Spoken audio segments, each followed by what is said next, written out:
Though most NFL fans these days seem to be more entertained by big runs, fancy catches, and touchdowns, it's important to always appreciate a good defensive player. These guys dish out some of the biggest hits and strike fear into opposing quarterbacks, receivers, running backs, and offensive linemen, the way Batman strikes fear into the rogues gallery. I'm Justin Fraction, and today we present the 10 most frightening defensive players in the NFL. And a big shout out to Kayden2569 for suggesting this list. We do hope you enjoy this video, and if you do, feel free to click subscribe down below for more cool videos every single day.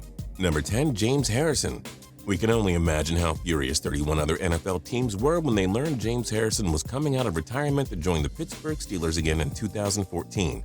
2010 was really the year Harrison scared guys. He flipped over Vince Young and got a fine for it. Harrison also knocked out 2 Cleveland Browns players in one single game. Harrison has a big mouth and plays with a lot of aggression. His dirty style is certainly something you don't want to deal with. Number 9, Brandon Browner. Browner is one of the dirtiest players in the NFL, dishing out huge hits to undersized receivers over the middle. For example, check out his hit on Wes Welker in 2012.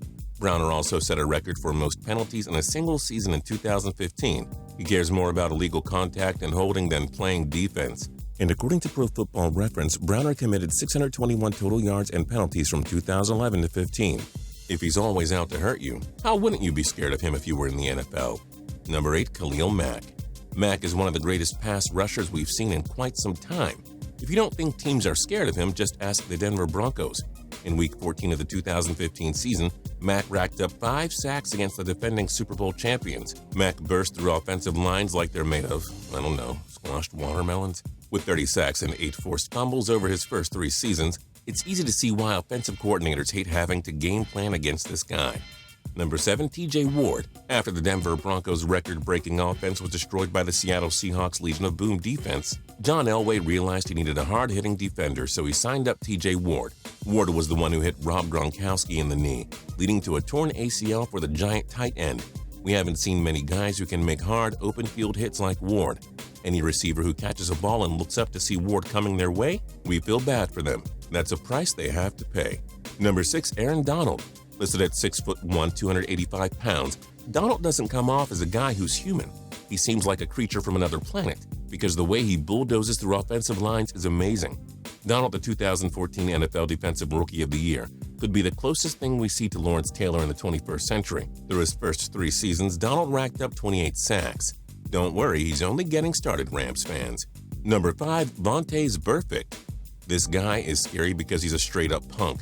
He ended Le'Veon Bell's season in 2015 after hitting him in the leg, tearing the star running back's MCL. Burfict also kept attacking Ben Roethlisberger's ankle during a 2015 meeting. He also took a stupid penalty that cost the Bengals a playoff game by taking a cheap shot at a defenseless Antonio Brown. Burfict simply loves to commit ugly and dirty hits for no reason. Every opponent has the right to be scared of a guy who clearly intends to injure like he does. Number 5, Von Miller. Talk about a sack machine. The Denver Broncos' fortunes changed for the best when they drafted Miller 2nd overall in 2010. He's easily the greatest pass rusher in franchise history. He single-handedly destroyed Tom Brady in the 2015 AFC Championship, then absolutely ruined Cam Newton in Super Bowl 50, sending the league MVP home while his Broncos won their 3rd title in franchise history. With 73.5 sacks and 19 forced fumbles through his first 6 seasons, Miller is quite the punishing destroyer. Number 3, Ndamukong Suh. This guy is as dirty as it gets. He's been involved in 2 major stomping controversies through his career. Being 6'4", 305 pounds, even without the cheap shots, Suh would naturally be scary with his insanely large stature. But again, how many NFLers feel safe if they're on the ground and Suh is standing up, looking down at them? Not many. Number 2, Kam Chancellor. They don't call him Bam Bam for nothing.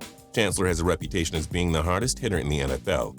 He truly does put the strong in strong safety. He's a giant for his position at 6'3", 225 pounds. Chancellor is an elite cover guy, but receivers probably don't even try testing him because they know he's going to bring the pain. He knows how to tackle and how to deliver devastating hits. In fact, you could probably say he's the Chancellor of big hits. And number 1, J.J. Watt. Yeah, so J.J. Watt is pretty darn good. 6'5", 295 pounds of muscle, but we're pretty sure he's made of steel. Watt took home the NFL Defensive Player of the Year award in 2012, 14, and 15, with 76 sacks, 14 forced fumbles, and 45 passes defended in his first 6 seasons. It's easy to see why people fear him.